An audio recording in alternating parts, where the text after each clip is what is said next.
Ali İmran suresinin 37-ci ayəsinin bir hissəsində oxuyuruq ki, hər dəfə Zəkəriyya Peyğəmbər xanım Məryəmin ibadət etdiyi mehraba daxil olduqda orada bir ruzi olduğunu görürdü. O dedi, Məryəm, bu sənə hardandır? Xanım Məryəm dedi, o Allah dərgahındandır. Həqiqətən də Allah istədiyi şəxsə hesabsız ruzi verər. Ayə həmin yeməklərin nə olmasına və Məryəmə haradan gəlməsinə aydınlıq gətirməyib.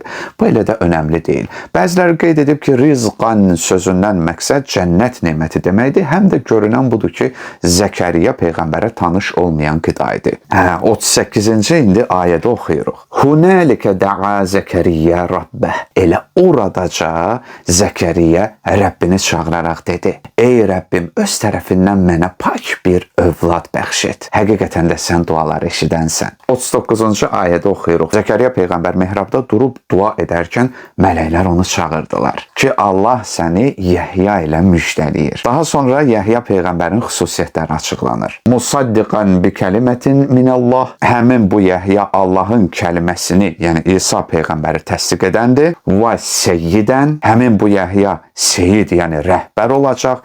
Quranda seyid yoxdur. Əvvəlcə seyidin haradan gəlib nə məna daşıdığını bilmək lazımdır. Və hasuran, yəni üsyankar nəfsinə hakim olacaq. Və nəbiyyən minəs salihin və salihlərdən olan bir Peyğəmbər olacaq. Əzizlər, onu qeyd edim ki, Zəkəriyyə Peyğəmbərin xanımı ilə Məryəm xanımın anası bacı olublar. Bu bacıların hər ikisinin övladı olmurdu. Məryəmin anası Allahın lütfu ilə belə bir ləyaqətli övlad sahibi olandan və Zəkəriyyə onun ixlas və digər xüsusiyyətlərini müşahidə edəndən sonra o da Məryəm kimi pak və təqvalı bir övlad sahibi olmaq arzuladı. Bu müjdəni eşidən Zəkəriyyə Peyğəmbər belə dedi, 40-cı ayədə oxuyuruq. O dedi, ey Rəbbim, qocalıq məni haqladı. Zövcəm də qısır olduğu halda mənim övladım olması necə mümkün ola bilər? Qalə kəzəlikə Allahu yəf'alu mə yəşə. Bəli, belədir. Allah hər istədiyini edər. Zəkəriyyə Peyğəmbərin sual verməsi bu məsələnin necə baş verəcəyini aydınlaşdırmaq idi. Bundan əlavə Allahın qüdrətinə iman bəsləmək əyani müşahidədən fərqlidir.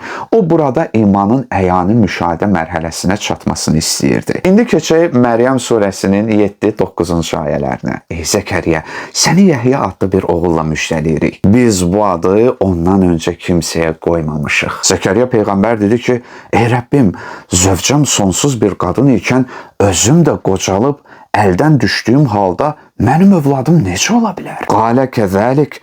Qalə Rabbuke huvə aləyyə həyyin və qad xalaqtukə min qablu və ləm təku şeyə. Dedi ki, belədir. Sənin Rəbbin dedi ki, bu mənim üçün asandır. Daha öncə sənin özün də sən heç bir şey deyilkən xəlq etmişdin. Heç bir şeydən hər şey yaratmağa qadir olan Allahın indi ömrünün bu çağında həm də bu şərtlər altında sənə övlad bəxş etməsi niyə təəccüb doğursun ki? İndi Məryəm surəsinin 17-20 ayələrində oxuyuruq. Bu zaman biz öz ruhumuzu onun yanına göndərdik. Həmin bu ruh Məryəm xanımın qarşısında eyibsiz və nöqsansız insan formasını aldı. Demək olar ki, bütün məşhur təfsirçilər burada ruhu Allahın böyük mələyi Cəbrail kimi şərh ediblər.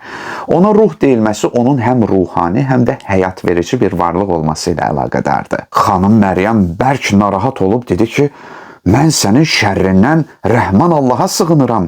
Əgər Allahdan qorxursansa, yəni mənə toxunma. Həmin ruh dedi, mən sənə ancaq pak bir oğlan bəxş etmək üçün Rəbbinin elçisiyəm. Xanım Məryəm dedi ki, mənə bir insan toxunmadığı və özüm də bulaşmış bir qadın olmadığım halda mənim övladım necə ola bilər? Məryəm xanım bu zaman yalnız məlum zahiri səbəbləri düşünür və elə bilirdi ki, bir qadının dünyaya övlad gətirməsinin ancaq iki yolu var. Yəni nikahla girib ailə qurmalı, ya da nikahdan kənar münasibət yaşayıb günaha batmalıdır. Dedi, elədir, ancaq Rəbbin dedi, bu mənim üçün asandır.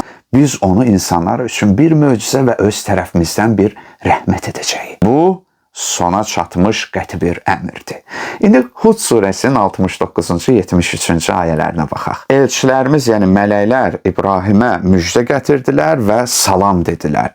O da dedi salam və çox çəkmədi ki, həmin o elçilərə qızardılmış bir buzov gətirdi. Əllərinin ona uzanmadığını gördükdə İbrahim onlardan xoşlanmadı və canına qorxu düşdü. Elçi olan mələklər dedilər, qorxma, biz Lut qövmünə göndərilmişik. İbrahimin yoldaşı xanımı ayaq üstə durmuşdu, güldü. Xanımının adı Quranda yoxdur, hədislərə əsasən Sara xanımdan söhbət gedir. Biz onu İshaqla, ardınca da Yaqubla müjdələdik. Sara xanım nəyə gülürdü? Lut qövmünə əzabın gəlməsinəmi, amanda qalmaqlarına mı, yoxsa bəzən dəhşət və fəlakətə gülərək də emosiya göstərir adam və bu mənfi hissin təzahürüdür. Ayə susur. Bəziləri dahikət feilini Sara xanımın həmin an olduqca yaşlı anda birdən-birə hez görməsi kimi təfsir ediblər. Lakin bu digər ayələrlə düz gəlmir. Sara xanım dedi ki, vay halıma, mən qoca bir qarı, bu ərim də qoca bir kişi olduğu halda mən necə doğa bilərəm? Doğrusu bu çox təəccüblü bir şeydir. Qalu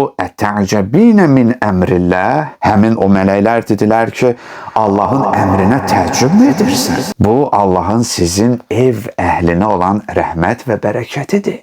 O tərifə layiqdir, ucadır. Allah Teala ən çətin durumlarda İbrahim peyğəmbərə yardım etmişdi. Təəccüb indiyə mi qalıb? Əzizim, Allah Quranda insan üçün baş verməsi heç cür mümkün olmayan halların asan olduğunu qeyd edib. Sən Allahdan bir şey istəyirsən, lakin eyni anda özünə də qəribə gəlir ki, axı bu necə baş verə bilər? Məyər Allahın işi böyük, bəzən mümkünsüz işləri etmək deyilmi? Tərifə layiq və şanı uca Allahdan nə istəyirsən? Tanıyırsanmı onu? Kimdən istədiyini, nə istədiyini, nə üçün istədiyini və istədiyin şeyin Allahın şəninə uyğun və sənin mövqeyinə uyğun olub olmadığını düşünmüsənmi? Allahdan necə istəyirsən? Ağa kimi, yoxsa günahkar heç kim kimi?